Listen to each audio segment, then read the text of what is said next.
popping that white up and whole jacket. Yeah, it's a party, it's a party, it's a party. Yeah, it's a party. What's up, y'all? Welcome to the 425 Homer Pod. I am at Coach Torres _. He is at Coach Miller 06 on Twitter. We are coming to y'all a couple days removed from Michigan's beatdown in Columbus. First time in 22 years, back-to-back wins. Jeremy, tell me how you feel about it. Man, I mean, this is the best feeling. One of the best feelings I've ever had in my life. I can't describe it. It's just to go into Columbus, a place that in my lifetime we have struggled to win there. We haven't won there since 2000, as we mentioned on last week's pod. And the way we looked heading into that game after an ugly performance at Illinois, and just to see us hang around and see how confident Ohio State was at the beginning of the game. Ooh, they was talking so much. Absolutely. Oh, they were talking stadium was so much. rocking. Like, everybody was like, we're going to do it. We focused on it all year so it wouldn't happen again. Not going to happen again. And then Michigan just hangs around. And it's just like, okay, like we're within striking distance. Like, okay. And in the third quarter, it's like hit a couple more body blows early with the throwing attack and just a couple more body blows. And then fourth quarter comes around. We score at the beginning of the fourth quarter after a long drive that took most of the third quarter. 15 plays, 8 minutes, I believe.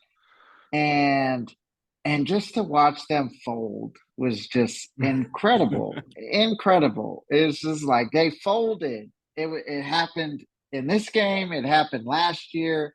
It was eerily similar how much this game was similar to last year, just in so many facets upon rewatch. Yeah, I mean, it was so much fun, man. Very rarely did it like look the same or really in the moment really feel the same. Everything was hindsight there because, dude, it was surreal. Like I've told you, told everyone, like I barely even remember Donovan's touchdown runs. Like I just watched. Like me and you were FaceTiming and you were bugging out, dog. You were losing your mind. I didn't hear one thing you said. I didn't hear one thing Gus Johnson said.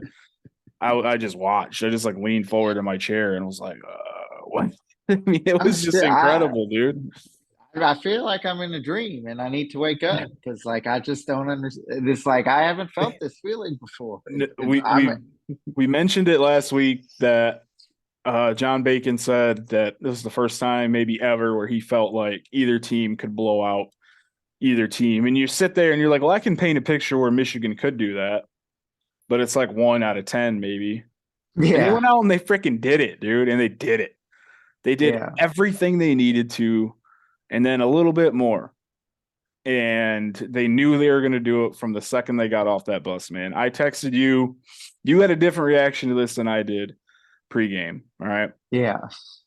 I didn't watch any of Big Noon Kickoff because why the hell would I want to hear Urban Meyer talk? But once the commentators got on and they're just showing the pregame clips, and actually, this was stuff from Twitter that I had seen, and then College Game Day. Jim gets off the bus. Dude's smiling. Jim's all smiles. How often do you see Jim smile? Not a whole lot. Gets off the bus in Columbus. Big old smile on his face, right? And then, so College Game Day goes from that to Ryan Day leading his team on their walk-in, and they're in suits, and Day's got this look on his face, and he's shooing people out of the way, and he's walking with purpose. And I text you that, and you were like, shit, like, might get our ass whooped. Like, maybe we're not taking them that seriously. And I took it as like Jim was just like, here to play a ball game, baby. And Ryan Day's walking like he's got his life on the line and he has a stick so far up his ass. He was stiffer than a board all day, and so was his team. And it showed. And the way that crowd reacted after CJ's touchdown, his first touchdown, they said, oh, shit. A collective Buckeye, oh, shit. And all that energy left the stadium. It would come back a little bit, but that was when – and Rinaldi mentioned it too. Mike Sainristil's up on the bench getting everybody hyped. And he said, and you can just see the Buckeye sideline just shriveled up a little bit. Like, I think that second touchdown that Cornelius had, Yeah. is really where the doubt started to creep in. Yeah. Like, it was, I mean, they literally were like, they thought they were going to get up early and get a few scores in, and they were like, it'll be done from there because Michigan will just quit. Yep. And at that point in the game, we were struggling offensively and we weren't hitting things. We had 2 straight 3-and-outs. And it's like, okay, well, the dam might break if we give them the ball back. Like it legitimately might break. The defense has saved us by forcing them to punt or kick a field goal. And and and then he scores on that slant corner post route, that corner post double move, Yep. which we've been waiting to see double moves. We've been saying it on this pod. Yeah. Um, and then you just felt it in the air, like, oh, they might actually hang with us today. Like, The first score was shocking. Like, oh, yeah, 70-yard touchdown pass. Well, he threw it 10 yards and broke a yeah, couple tackles. Like, damn. But then for us to get single coverage and a double move and JJ connected on it, that was like, wait, where they weren't supposed to be able to do that. yeah. And Gus said the same thing. They said the kid can't hit the deep ball. And it's worth noting that the safety that Cornelius Johnson did that to is Muskegon native, former Michigan Mr. Football Cam Martinez. So you reap what you sow. But that was, like you said, that was the moment where it was like, wait a minute, that wasn't no fluke, that wasn't luck. That was JJ just connected on a deep ball. And they're being all swaggy over there. They're rolling their shoulders like they're walking around like Conor McGregor over there.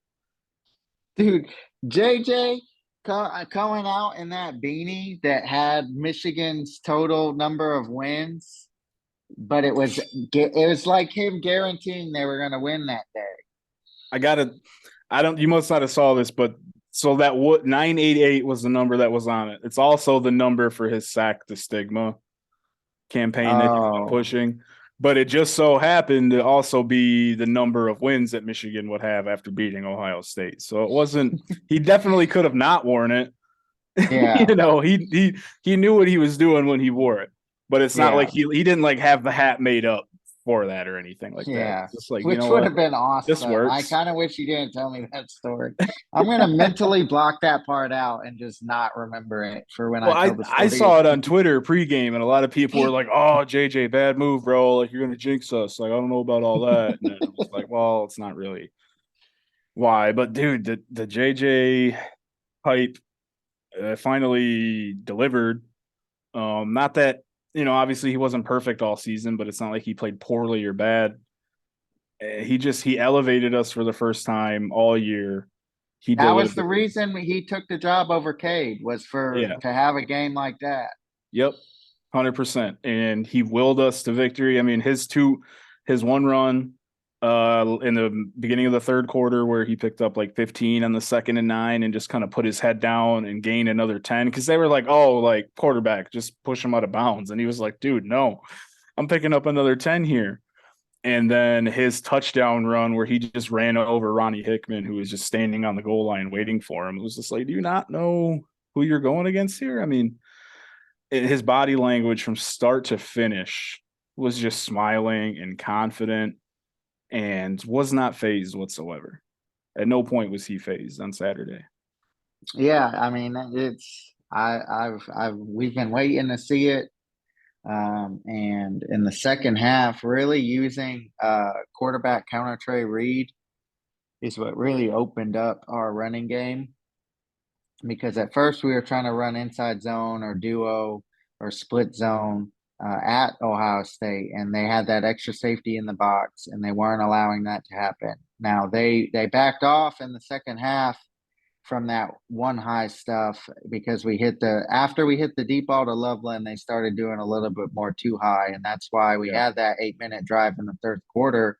Is because you don't have that extra man in the box, and now you're worried about our quarterback going out wide or him giving the ball the opposite way on the quarterback counter Trey Reed. That outside zone started opening up the inside stuff that we like to use, and then we exactly. just and then we just broke them with duo at the end of the game with the 2 long runs. So talking about that long drive there where they went from the 1 high to the 2 high, they removed that extra man from the box.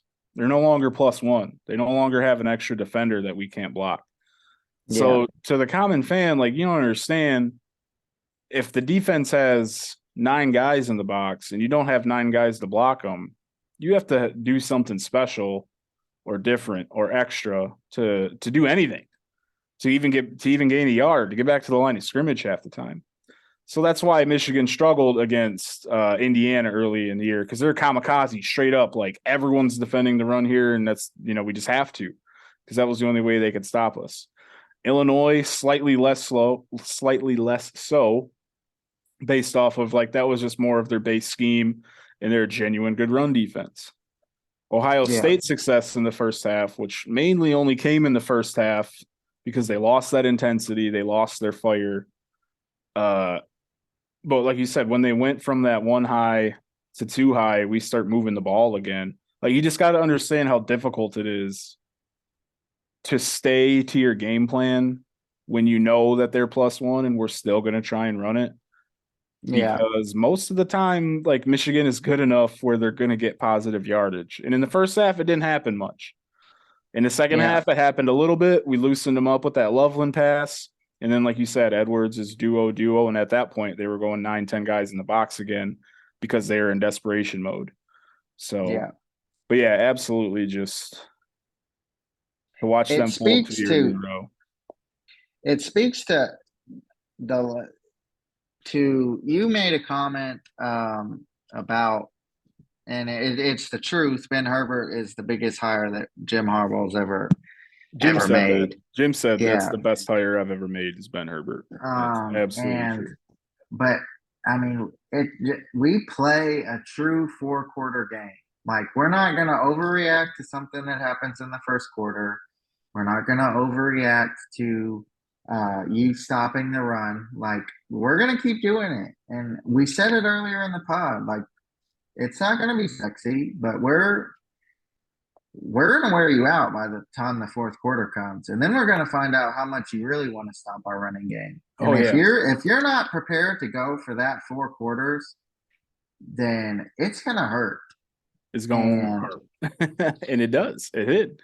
That's exactly what happened, man. We sign up for that 4-quarter game, and our game plan is something that's a part of it. Like, we know we're not going to beat you in the first quarter. I'm not going to beat you in the second quarter. You can't have a first quarter reaction watching Michigan. I think I told you. No. You can barely have a second quarter reaction watching Michigan, unless Michigan is more than down 2 scores. Like, you don't even really need to worry about it, because we're going to last into the fourth quarter and longer if need be. They're going to hold up, and you know what you're going to get with them. You just know what you're going to get with them, man, because that culture is in place. The job that Jim has done the last 2 years just cannot go unnoticed and cannot go under the radar. He's just won Big Ten Coach of the Year back-to-back years, right? No, that was his first I one think this it's year. the first, because But he was National Coach of the Year last year. Yeah. Is that right? This is the first year. Last year, it was Ryan that Day that won Big Ten Coach. Hayes Schembecker Coach of the Year and the Dave McClain Coach of the Year. So yeah, that was his. It was his first honor received from the Big Ten. So, Cody, you got some chat popped up on the side over there. You're going to want to get out of there. Go ahead. Yeah, I mean, and for him to replace the offensive coordinator and defensive coordinator makes it that much more impressive, even if we're running the same scheme defensively. And shout out to Jesse Minter, because he had such a good game plan, and his second half adjustments all year have been really lights out, minus the Illinois game, where they just hit some stuff. That was more Jimmy's and Joe's, I would say, but yeah. And so Ohio State seemed like with their opening script, they had a good idea, a good way to beat us. But it was really just Mentor figuring out what they were going to try to run to beat them Right. Yeah. and making adjustments off of that, because in the first quarter, in the first half, really what he was doing was he would show a 2 high look, and then post snap it would change to a 1 high look, and then he would do the opposite. He'd come out in a 1 high look, and then post snap it turns into a 2 high look. So we Mhm. ran a lot of cover 6, and we ran a lot of like we ran some inverted cover 2, which we hadn't shown much of the year. And in the second half, when he showed a 1 high look, we typically stayed in that 1 high look. Or if Yeah. we showed a 2 high look, we typically stayed with that 2 high look. And Ohio State's outside zone, it was really working, and we got caught off guard a few times running just like what I dislike blitzes that we bring from the second level, but we bring them late. They Yeah. typically don't get home, and we struggled with that in the first half. In the second half, we kind of got away from that, and Mhm. really just I loved. It's 2 years in a row now where, minus the Marvin Harrison Jr. play and a couple plays that Garrett Wilson made, they they had to march down the field. Like the big plays that Ohio State hits on literally everybody else, they have not hit on us in 2 years, because it's like No. we're not. You're gonna have to march, and you're gonna have to earn your points. If I'm not mistaken, I believe Harrison Jr.'s touchdown last weekend was probably their biggest play on us since 2019. Oh yeah, yeah, And it was 40 yards, which isn't a small play. It's an explosive, but yeah, yeah, and that's what they do. So Ohio State's game plan, we're talking about Michigan being a 4-quarter team here, and I've seen some Buckeyes saying, they lost that game in the first half when they didn't pile on to the lead. And they're probably right, because that's their formula: is start hot, start fast, get a 2-3 score lead. And then, we were joking about the Michigan Avalanche a couple weeks ago, dating back to Rutgers. And because the Ohio State Avalanche that always comes when teams get down a little bit and then they have to change yeah. their game plan, they become desperate. Ohio State ends up with short fields. They hit their explosives. All of a sudden, a game that was 2 scores most of the game, you just lost by 35 because of the way that they're built. And so if they don't hit those marks, they get into their desperation mode, which, it's not like they were throwing 4 verts play after play after play. Or Stroud really didn't even force it to Marvin Harrison Jr. a whole lot. And that's probably scheme dependent. I saw, Emeka Ibuka had almost 10 catches. But yeah, you're absolutely nailing it on the head there, where we're making them march. The game plan has basically been the same thing stylistically 2 years in a row, Yeah, the only difference and is they we couldn't get degress, like home they where regress. we weren't and we weren't getting home with 4-man pressures. Like No, our edge presence, like they had their moments in this game, but yeah, they didn't look dominant, and we weren't getting home with pass rush. no. Last year we got home. This year we were lucky to get him off his spot, and when we did get him off his spot, he wasn't hitting his throws. And Yeah, that's something that we've known about him. If hey, listen, if there was even a world 7-on-7 championship, Ohio State might win the whole damn thing, even over a couple NFL teams. Like, y'all are great at it, but this ain't 7-on-7. This is football. So, and And Ian Boyd made a good point after the game where he was kind of patting himself on the back on his Substack about what he wrote on his Substack about this game. mhm, Ohio State's offense is built around the passing game, which is modern, but at the same time, the way their passing game runs is it predicates who he's supposed to throw to pre-snap. And if you it takes away the ability for a quarterback to be a true like playmaker, because yeah, the offense is bred for them, designed on the opponent, and your first read's going to be open, and if that's not open, it's here. Well, then your quarterback can't make plays and that's do what they exactly need what to it is. do. And Yeah, we hit on that previously. It's when we talk about scheming guys open and how Michigan fails to do that a lot of the time. That's all of Ohio State's passing game is you can even take away it's a half a field sometimes. Like we're going to have trips right and we're going to have twins right. And whatever they do, whatever two of those guys do is just to get that one guy open. Yeah. We're going to have two guys run off and one guy come underneath or vice versa. And a lot of it's very simple, like curl flat passing game stuff where it's like, if the defender's here, you throw it there. If he's there, you throw it here. And that's all football is at the end of the day. But just watching when they complete stuff, and knowing where that's what they're going to go to on their third down, where now Jesse Minter is dropping his tight ends because he knows the inside receiver number 2 is going to run off and number 1 is going to come underneath on a slant. And we're going to act like we're rushing the passer, and Braden McGregor is going to have 2 pass breakups at the end of the day.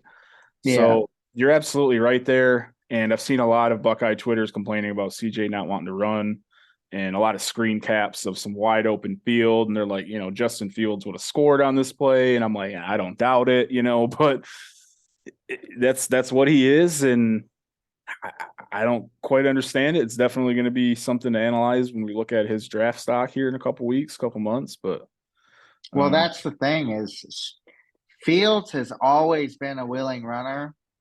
And it's kind of the point we made on the national pod where we described the difference between Pat Mahomes and Caleb Williams.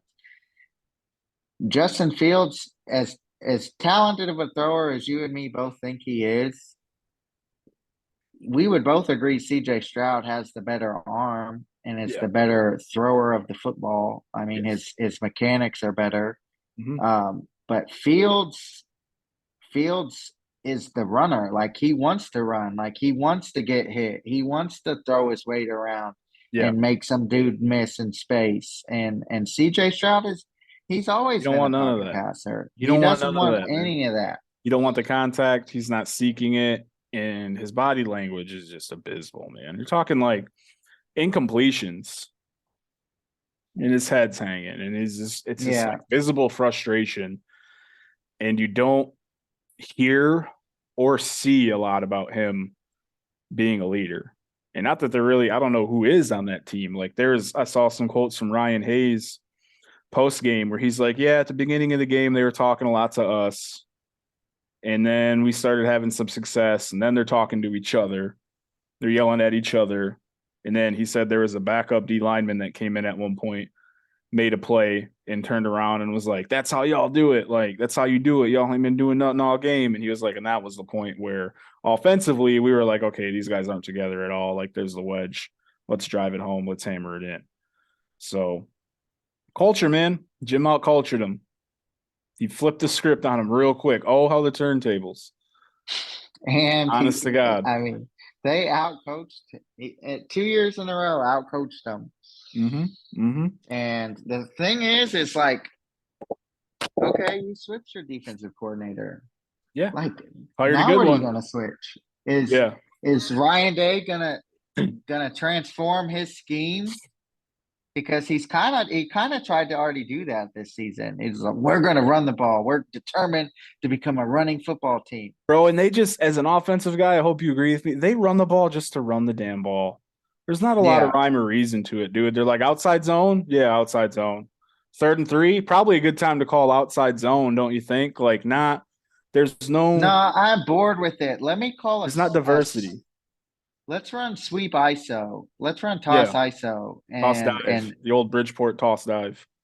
And for the love of God, man, like, why in the world, when you have seen this Michigan team on tape, why in the world would you try to execute the bubble screen and the toss game the way they tried to? It was a big part of what they were doing. And it was like they had success. Their running game was successful on just plain outside zone. Yeah, it wasn't no window dressing, nothing. Yeah, it wasn't the jump, the toss dive.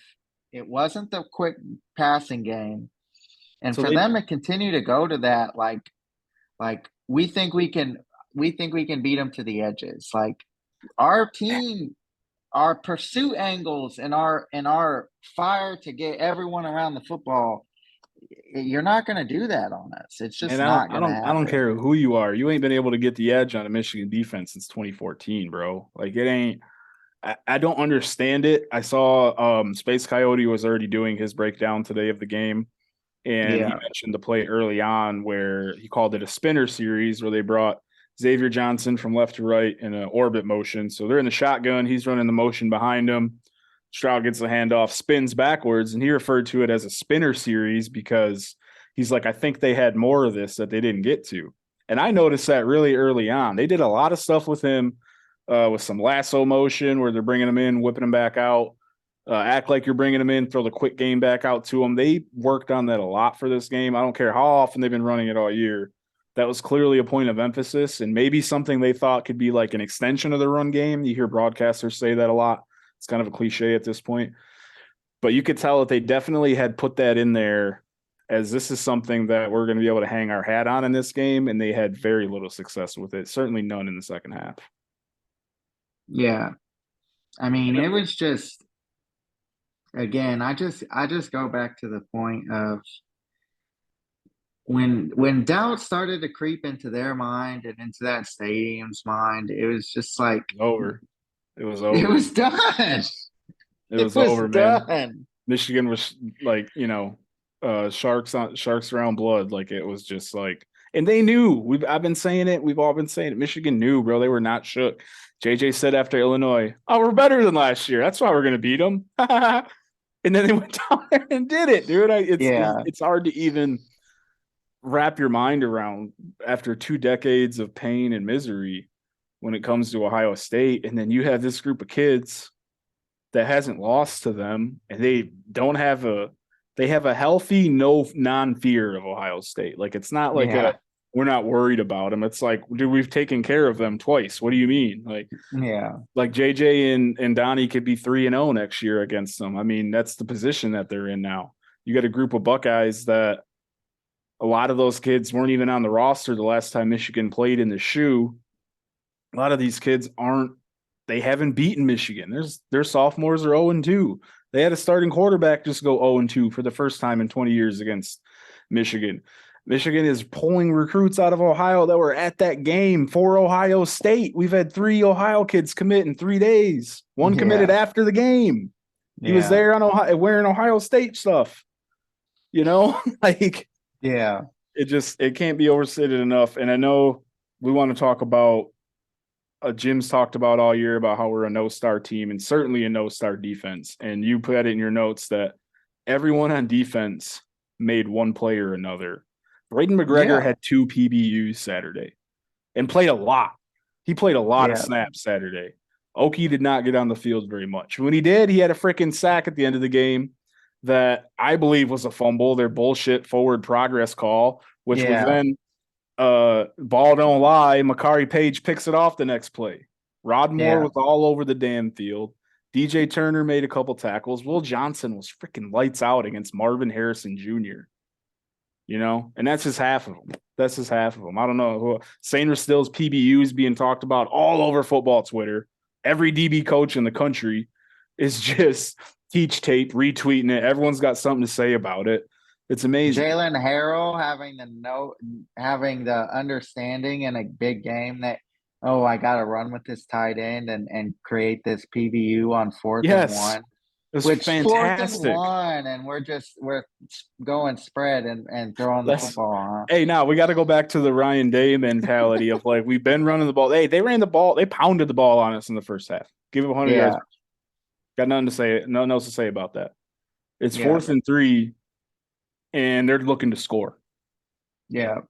They're not playing football the right damn way, man. They're playing it stylistically to look good and to score a lot of points and to be at the top of all these stat sheets and to fill up the stat sheet. But they're not trying to get first downs. They're not trying to keep the ball moving. They're just trying to score, man. Well, if they get a first down there, they could hit a big shot the next play, but they don't. They try and hit the big play in that key moment.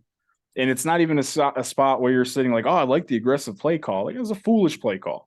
Cade Stover had a horrible game. He blocked like shit. He had 2 key balls going in and out of his hands that could have possibly changed the game. And then another thing, like they just didn't execute all day. And here's case in point. I sent you a couple of the Michigan Twitter guys that found the fake punt that Ohio State was going to run. when Michigan was up 24-20 and Ohio State had a 4th and 6 that Yeah. CJ Stroud wanted to go for. And everyone's like, why is Ryan Day punting here? Well, it's 4th and 6 and they have a false start. It's 4th and 11. And they had the fake punt on where they moved their upbacks around and the long snapper just ended up snapping it to the punter instead of the upback. If they execute that, that dude scores. I think he scores on that play. And all of a sudden it's 27-20 Ohio State. So just top to bottom, they didn't execute at all. Michigan earned everything that they got there that day and everything they're going to get for the rest of the year there, including Purdue next week in the Big Ten Championship. Michigan's going to Indy back-to-back years in a row. So for all these Spartans that are like, oh, Jim needs a map to get to Indianapolis, shove it up your ass. That's all I have to say about that. Man, and I mean, the Big Ten announced their defensive and special teams units for the All Big Ten today, but not the offense for whatever reason. I don't know why they did that. But yeah, so Cody's got pulled up here. Every member of Michigan defense got at least honorable mention. RJ Moten is not on here, but if you're looking at 11 starters, I mean, there they are. Jalen Harrell and Mike Morris at edge, Mozzie and Chris Jenkins on the inside, Colson and Barrett at linebacker, Turner and Green at corner, Sanders still at nickel corner, Moore and Page at the safety spots. I'm not sure who got first team returner, so unless I'm just drawing a huge blank there, I'm not sure why AJ Henning only got second team because he was fantastic start to finish. Mike Sanders still got robbed, I'm going to say. Yeah. Might be first team Big Ten for me. Other than that, I mean, it is what it is. Barrett's kind of high, to be honest with you, and I'm surprised that teams like Turner more than Green. But Mike Morris winning Defensive Lineman of the Year in the Big Ten, not a surprise there. And Mozzie, first team coaches, first team media. I mean, it's all rightly earned in my mind. Yeah, those two played lights out, and I hope I'm interested to see what the Big Ten has to say on offense because there's a couple of Michigan linemen that I want to see where they are placed. That's really all we're worried about. I mean, Blake should be a shoe in for first team, and then JJ somewhere along the lines, probably Schoonmaker, and then we'll see where the linemen Donovan fall. maybe 13. Donovan could also mention. Donovan could also. If you're looking at what do they call it, like utility or something like that. I don't think they really do it like that, but like just like an extra guy to be on there. Running out of time here. So you have any quick thoughts on Purdue? I mean, we should be heavy favorites, and if Michigan does what they do, we should take care of business in Indy on Saturday night. Yeah, I mean, their passing game is going to be another test for us, but it's something that, I mean, with the way we've handled some of the bigger passing games that we've seen this year in Maryland and Ohio State, like we should be able to hold it in check. They may score some points. AOC is a really good quarterback or college quarterback. I don't know. I'm not ready to say what he would do in the NFL, but he's a good college quarterback. Yeah. They don't have the weapons that they've had in years past on offense, but they've got some guys that at the end of the day, you're like, oh, he had a decent game. Like he had a ball game. Charlie Jones should be up for the Blitnikoff, honestly, with the numbers he's put up this year. The Iowa transfer. I mean, he's somebody we'll have to keep an eye on. But it's one of those games where I think it is a good test with that passing game because that's another offense, whole another thing we need to see that could only prepare us for the playoffs. So whether it's TCU or USC or God knows who, that's another notch in our belt that's a relatively proficient passing game. It can be. It certainly can be when they're playing at their best. So we'll see how that offensive line holds up. Would not expect Blake to play whatsoever or even be suited up this weekend. Yeah, I wouldn't play Blake. I probably wouldn't play Mike Morris either. Yeah. Not totally sure what's going on with Mike there, but Schoonmaker was on some snap count, but he played a little bit more than Morris, who was definitely on a snap count. No, it seemed from what Mike said today in his post game or his press conference that he was definitely on a snap count. Like he said, he's working. The only thing he would say is I'm working to get full go. Working through something. Yeah. Yeah. So Yeah. And, Keegan played fine. I would imagine as long as Donovan is a thing where it's like not really going to get worse if he keeps that cast on, where we'll likely see him. If not, I would love to see a little bit more work for CJ Stokes. Be a good time for him. Good game to wet his beak a little bit. And then defensively, I mean, at this point, Jeremy, maybe we'll get Hill Green back for the playoff. He ain't going to be there next week. More than likely a red shirt. Eric All did announce today that he's coming back next season. yeah. So Eric All and Colson Loveland can be the best tight end duo in the country next year. Looking forward to that.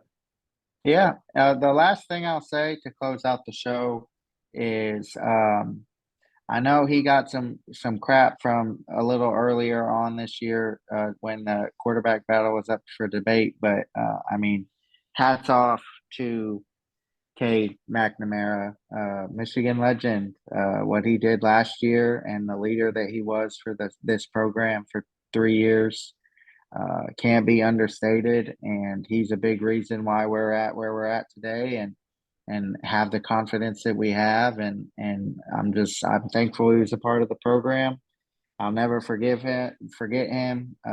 If I'm ever lucky enough to be in the same bar with him, I'm gonna buy him a beer or whatever his drink of choosing is. He could get top shelf liquor for all I care. I'll buy that man whatever he wants for one drink at least. Yeah, man.